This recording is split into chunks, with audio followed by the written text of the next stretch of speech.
Hello, this is Elizabeth Shimagawa from the Academic Support Center at Raritan Valley Community College, and today I have a short presentation on quadratic equations. Quadratic equation is anything in the format of ax squared plus bx plus c equals 0, or it might be ax squared plus bx equals c, but a has to, can't be 0. A can be anything but 0. And otherwise this is a quadratic equation. These equations, instead of having a function where the function we're looking at a graph, we're looking at an equation, so we're looking for solutions to this equation. Now, if we want to know where this is equal to 0, we can plot the function ax squared plus bx plus c and see where it crosses our x-intercept. That's going to be where our y value is equal to 0. And just real quick, conceptually, there are different types of quadratic equations. We could have a quadratic equation that looks like this. This function never crosses the x-axis. So there's no real solutions to that equation. There might be imaginary solutions, but there's no real solutions to that equation. We could have a graph that looks like this, where it comes down and it just touches that x-axis. That would have one solution. There would be one solution to that type of problem.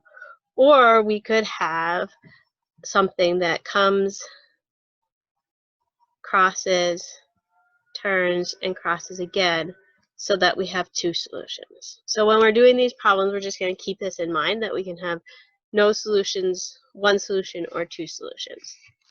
Okay, there's several different ways that we can solve these quadratic equations, and I'm just going to go through a couple of examples of each type. I've got this set up over here. The first way is to solve by factoring, and hopefully this is somewhat familiar to you, and I have two examples here. This first one is pretty straightforward, and I'm just going to walk you through this. The first thing that we want to do is we want to set this equal to 0, so we're going to subtract. This was a minus 3x.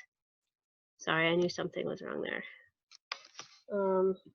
This is a negative 3x. I just messed up when I was copying it down. So we're going to add 3x to both sides, and we get x squared plus 4 plus 3 is 7x plus 6 is equal to 0.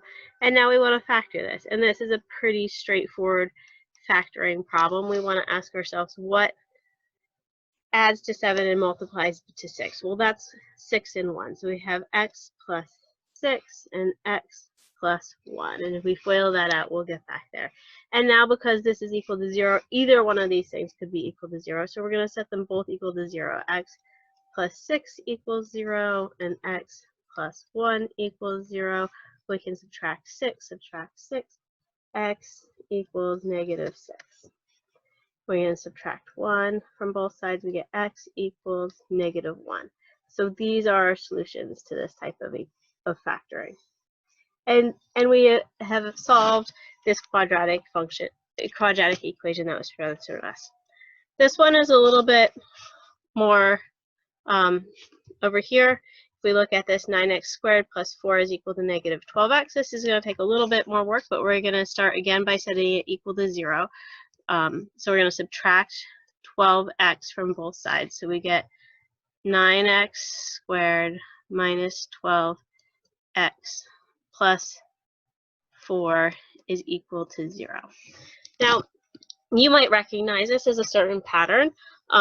If you don't, we can go through the process of factoring it. However you like to factor it, at the Academic Support Center at Raritan Valley, we do a lot of the AC method. So if we were to do the AC method, we have to multiply our a times our c. And our a is our coefficient for our x squared, so that's 9.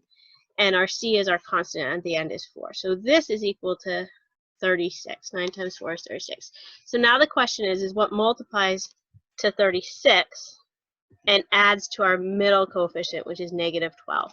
Well, that's negative 6 times negative 6. And then we can rewrite this as 9x squared minus 6x minus 6x. So we've just replaced this minus 12x with minus 6x and minus 6x plus 4 is equal to 0. Now we can factor by grouping. We have this first group, this 9x minus 6. Let me make that a little bit smaller. 9x minus 6. We can factor out a 3x from here. So 3x times what gives us 9x squared? Well, that's 3x. 3x times what gives us negative 6x? That's negative 2. Right? And from the second portion, here we have this part here. Let me do this blue. This part here, negative 6x minus 4. Now we never like it when we have a negative here, so I'm going to factor out a negative 2 from here. So negative 2 times what gives us 6x? Well, that is going to be,